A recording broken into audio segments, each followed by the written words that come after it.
சிறுவர்களை அடிப்பதை துன்புறுத்துவதை நானும் ஏற்றுக்கொள்வதில்லை. அடித்து துன்புறுத்தித்தான் ஒரு பிள்ளையை படிக்க வேண்டும் என்பதை விட, அவன் படித்து பெரியவனாக வந்தாலும் கூட அடித்து துன்புறுத்தப்பட்ட பிள்ளை அதனுடைய தாக்கத்தை வளர்ந்த பிறகும் மனதுக்குள்ள வடுவாக வைத்திருக்கும். அளவுக்கதிகமாக தண்டனையை காட்டி பயமுறுத்திய பிள்ளை பெரிய ஒரு பதவியில வந்தாலும் கூட முடிவுகள் எடுப்பதற்கு தடுமாறி கொண்டு நிற்கும். என்றால் எல்லா முறையும் அடிவிடுமோ தண்டனை கிடைக்குமோ என்று பயந்து பயந்து எடுத்திருக்கு. அதனால பெரிய பதவிகளில் வந்தாலும் முடிவுகள் எடுக்க, மனதில் பட்டதை வெளிப்படுத்த இப்படியாக பெரிய தயக்கமா இருக்கும். உங்களுக்கு தெரியும், நீங்கள் பார்த்திருப்பீர்கள், அந்த பெரியன் ஒன் சைடா லவ் பண்ணி போட்டு மறந்து விழிச்சுட்டாங்க.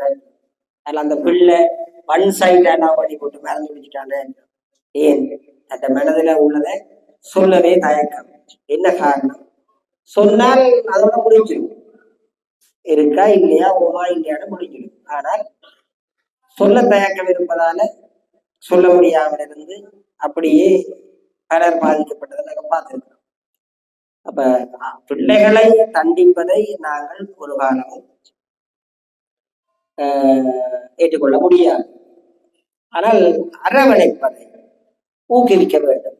ஆசிரியர்கள் என்றது பிள்ளைகளை அரவணைக்க வேண்டும். உண்மையில் இப்பொழுது விஞ்ஞானம், மருத்துவம் எல்லாம் முன்னேறிவிட்டது. பிள்ளைகளுடைய தனியான வேறுபாடுகளை அவதானிக்கக்கூடிய ஆசிரியர்கள் இருக்கிறார்கள். ஆனால் சில ஆசிரியர்கள் பிள்ளைகளுடைய தனியான வேறுபாடுகளை புரிந்து கொள்வதில் விடவிடலாம். அதனால் இவன் வேணுமென்றே ஆனா எழுதுகிறான், இல்லை வேணுமென்றே குழப்படி செய்கிறான் என்று நாங்கள் ஒரு பிள்ளையை சரியாக கணிக்க தவறுகின்ற பொழுது, தண்டனையும் அனுமதிக்கப்பட்டிருந்தால் அந்த பிள்ளைகளை நிலைமையை யோசிச்சு பாருங்க. தண்டனை அனுமதிக்கப்பட்டிருந்தால், ஆசிரியர்கள் பிள்ளையை கண்டபடி தண்டிக்கலாம் என்று அனுமதிக்கப்பட்டிருந்தால், பிள்ளையை அடையாளம் காணுவதில் தவறு விடுகிற ஆசிரியை அந்த பிள்ளை ஒரு காரியத்தை வேண்டுமென்றே செய்கிறது அல்லது செய்யாமல் இருக்கிறது என்று நினைத்து தண்டிக்க கூடும். உங்களுக்கு தெரியும், இந்த ஆட்டிசம் என்று ஒரு பிரச்சனை இருக்கு, தெரியும் தானே?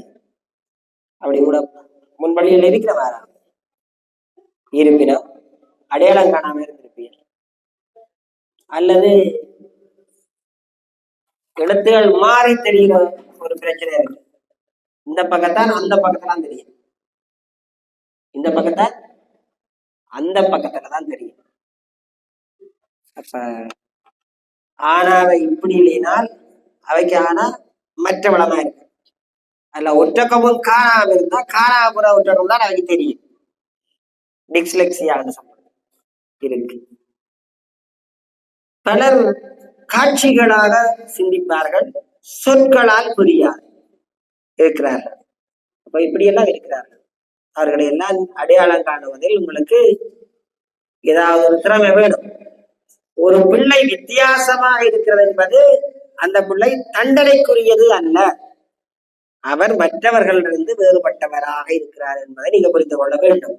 நீங்கள் அந்த பிள்ளைகளை நீங்கள அந்த முதலாவதாக்க, உங்களாலதான் ஒரு பிள்ளையை கெடுக்கவும் முடியும், நல்லவராய் மாற்ற முடியும். ஆசிரியர் என்ற முறையிலேயோ அல்லது பகல் பராமரித்து வழங்குவர் என்ற முறையிலேயோ முதன் முதலில் பிள்ளை உங்கள்தான் வரும். நீங்கள் தான் ஆக்கணும்.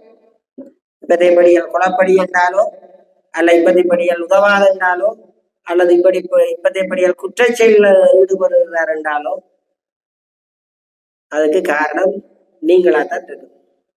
அதனாலதான் மேல நாடுகளில முன்பள்ளி ஆசிரியர்கள் மிகுந்த பயிற்சி பெற்றவர்களாக இருக்க வேண்டும் என்று இருக்கிறது. நீங்க நினைக்கிறீர்களா குற்றம் செய்பவர்கள் எல்லாரும் விரும்பி அந்த குற்றம் செய்கிறார்கள்? குற்றம் செய்பவர்களில் பலர் சிறுவயதில் புறக்கணிக்கப்பட்டவர்களாக இருக்கிறார்கள். தங்களை நோக்கி கவனத்தை ஈர்ப்பதற்காக அவர்கள் அப்படி இருக்கிறார்கள். அவர்களுக்கு குற்றம் செய்ய வேண்டிய தேவையே இல்லை, களவெடுக்க வேண்டிய தேவையே இல்லை. களவெடுப்பதை வருத்தமாக கொண்டிருப்பவர்கள் கூட இருக்கிறார்கள். மிக அநேகமாக நகர்ப்புறங்களில் தனிமையில் வாழ்பவர்கள் அல்லது அப்படியே சூப்பர் மார்க்கெட்டுகளை போய் பார்த்தீங்கன்னா, அல்லது எல்லாரும் பார்க்கக்கூடியதாக பொருட்களை களவெடுக்கக்கூடிய சந்தர்ப்பம் உள்ள இடங்களை பார்த்தீங்கன்னா, அதேமாதிரி நான் சூப்பர் மார்க்கெட்ல கண்டிருக்கிறேன். கார்ல வருவார்கள், ஏதாவது ஒரு சின்ன பொருளை திடீரென்று களவெடுத்து ஹேண்ட்பேக்ல வச்சிருவார்கள். அவர்கள் பெரிய கோடீஸ்வராக இருப்பார்கள், ஆனால் அவர்களுக்கு களவு எடுப்பதில் ஒரு இன்பம், வேறு ஒன்றும் இல்லை. களவெடுக்கிறதுல ஒரு இன்பம். என்ன ஒரு தடவை நான் வாங்கி ஒரு பிள்ளை வந்தது, சோடியா என்ன கிடந்தாலும் முறிச்சு வச்சுட்டு போகுது. 2 குருவி சேர்த்து வச்சு கிடந்தது, அந்த பிள்ளை எடுத்தது படாசண்டு அதை முறிச்சு வேற வேற ஆகி போட்டு போச்சு. 2 உண்டா இருக்கிறது பிடிக்காது. அப்ப ஒரு புருஷன் பஞ்சாதி அவன் வீட்டுல இருந்தா எப்படி இருக்கும், 2 பேரும் பிரிச்சு விட்டுரும். 2 நண்பர்கள் இருந்தா பிரிச்சு விட்டுரும். காதலன் காதலி இருந்தா தானே போய் காதலிக்கிற மாதிரி நடிச்சு பழகி அவ 2 பேரும் பிரிச்சு விட்டுரும். அப்படி இருக்கு. இப்படி பல விஷயம் எல்லாம். இதெல்லாம் நீங்க 20 வயதுல குற்ற செயலா காண்டாலும் உங்களுக்கு 5 வயதுல அதை அடையாளம் காணக்கூடிய திறமை இருக்கணும், உங்களுக்கு தெரியும்.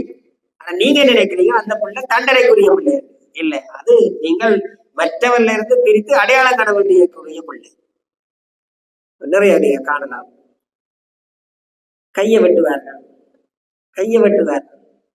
ஆண்கள் வெட்டிதான் நாங்கள் சொல்லுவோம், வெறியில வெட்டியிருக்காங்க. அது ஒரு பிரச்சனை. செல்ஃப் காமி, தன்னைத்தானே துன்புறுத்துறது, அது ஒரு பிரச்சனை. ஆனா ஃபேஷனாயும் இருக்கு. வெட்டி காட்டினால் அவன் நட்டு நோவாண்டு வாழ்ந்து வெட்டி பேஸ்புக்ல ஸ்டோரியில போடுறாங்க. இதே எல்லாவற்றை சொல்லுவேன்டா, உருவத்தை கண்டு பழகுவதல்ல உங்களுடைய பணி, பிள்ளைகளின் உள்ளத்தை புரிந்து கொள்ள வேண்டும் என்பதற்காக சொல்லுகின்றேன். பிள்ளைகளின் உள்ளத்தை நீங்கள் புரிந்து கொண்டீர்கள் என்றால் விசேட உதவி தேவைப்படுகிற பிள்ளைய கூட நீங்கள் கையாளலாம். அதுக்கெல்லாம் பெரிய பயிற்சி தேவையில்லை. அதை புரிந்து கொள்ளக்கூடிய பக்குவமும் புத்தி கூர்மை, இன்டெலிஜென்ஸ் இருந்தா காணும்.